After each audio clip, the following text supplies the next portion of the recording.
July 11th, Daily Devotional from the Heart by Ellen G. White. The Faith of Abraham, Part 2.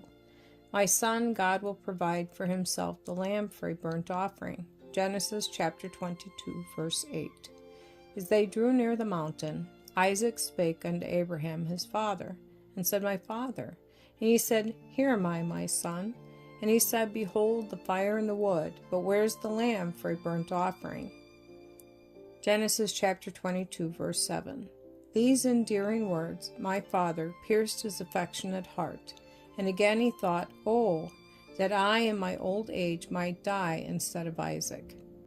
Isaac assisted his father in building the altar. Together they placed on the wood, and the last work preparatory to the sacrifices done. With quivering lips and trembling voice, Abraham revealed to his son the message that God had sent him. Isaac was the victim, the lamb to be slain.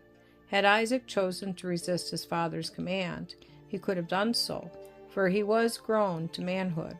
But he had been so thoroughly instructed in the knowledge of God, he had perfect faith in his promises and requirements.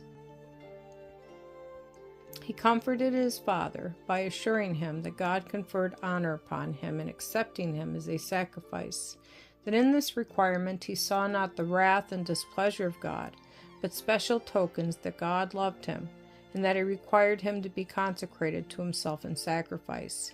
He encouraged the almost nerveless hands of his father to bind the cords which confined him to the altar. The last words of endearing love were spoken by father and son.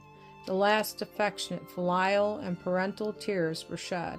The last embrace was given, and the father had pressed his beloved son to his aged breast for the last time. His hand is uplifted, grasping firmly the instrument of death which was to take the life of Isaac, when suddenly his arm is stayed. And Abraham lifted up his eyes and looked, and behold, behind him a ram caught in a thicket by his horns. Genesis chapter 22, verse 13. Our Heavenly Father surrendered His beloved Son to the agonies of the crucifixion. Legions of angels witnessed the humiliation and soul anguish of the Son of God, but were not permitted to interpose as in the case of Isaac. No voice was heard to stay the sacrifice. God's dear Son, the world's Redeemer, was insulted, mocked at, derided, and tortured, until He bowed His head in death. What greater proof can the Infinite One give us of His divine love and pity?